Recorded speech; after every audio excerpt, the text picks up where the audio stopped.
Have you ever been fired? I've been fired more times than I'd care to admit. And every time it was embarrassing. It was devastating in the moment. Every single firing, though, turned out to be its own kind of gift. Because each time it happened, I learned something about who I was and what I wanted and what I could never go back to, what was not right for me. First time I got fired on my birthday. I'd been working for a guy as his quote unquote editorial assistant.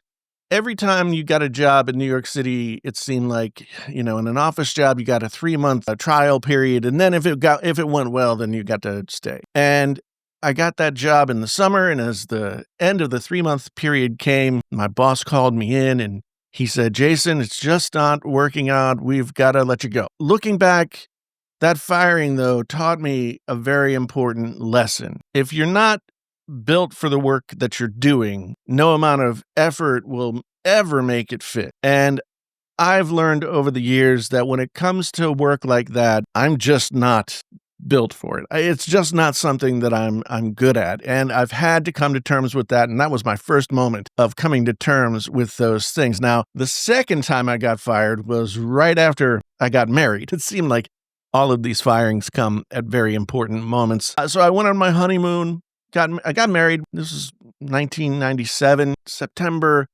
I got this new job. I got a new job because I was getting married and it was a bump in pay. And I thought, hey, this is me going out and being responsible in the world. I was going to be a copy editor and, all this other stuff. It was a job, but it seemed like it was going to be a better job than where I was. And I told them, got to go on my honeymoon. Wedding's all planned. If you're cool with that, I'll come and work for you. It wasn't a great situation after that. This place had never had an editor of any kind. It was an advertising firm. And they had me doing things in ways that weren't going to be productive and were going to come back on me eventually. I stuck through it in the first couple of months, went out to my wedding, honeymoon, came back. And, I got back and the same thing was going on. And I just didn't feel comfortable. And I let them know that I wasn't comfortable. I came back and I guess the woman who had been temping for me while I was gone, sitting at my desk.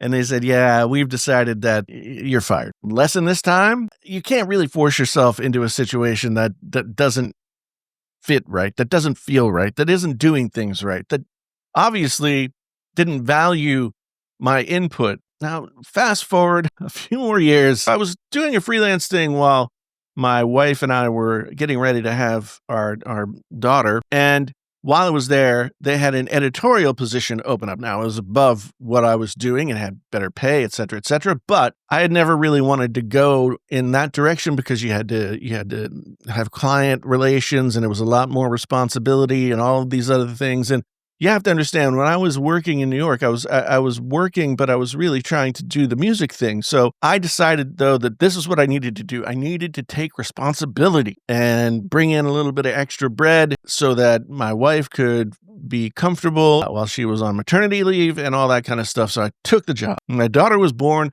on November 21st. And the next week was my 3-month review, at which, of course, as you might imagine, they fired me because I wasn't doing what they wanted me to do. The message was clear for me, like trying to do something that was outside of my comfort zone and compromising what I was really passionate about to do the quote unquote right thing backfires. This was the moment where I really came to understand that getting fired sucks, but it also wasn't just like random bad luck. Poor Jason, he's getting fired from all these jobs. It was life pushing me out of the wrong spaces and in the right direction. Every firing that occurred was a door slamming shut so that I'd start walking toward the next door, the right door, and toward the thing that I was really meant to do. Over the years, I've come to understand that no matter what box I try and put myself in,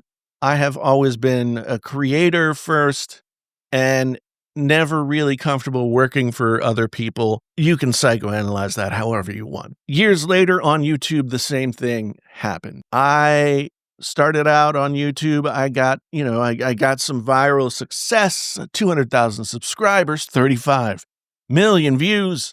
And from the outside, that is success. That's what YouTube success, quote unquote, looks like. But for me, that's YouTube 1.0. YouTube 1.0, YouTube was the destination, and those were the metrics of success. But when you try and turn that into a business, it doesn't work as well unless you're willing to sell other people's stuff. And I left my job as a college level administrator and teacher of writing and literature to finally make money being the creator that I was, only to find that a YouTube channel is not a business. You can make money from a YouTube channel, but it's not something that will stand up on its own and support you.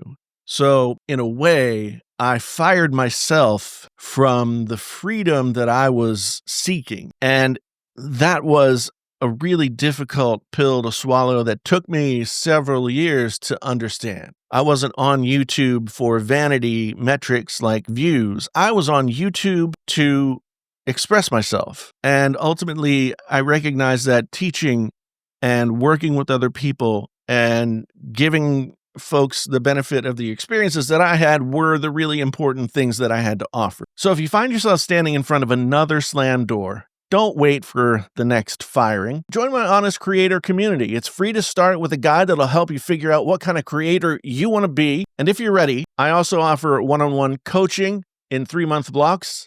Together, we'll design a plan to grow your channel and build a business around your passion, not somebody else's products. Links are below. Thanks for being here. I'll see you in the next one.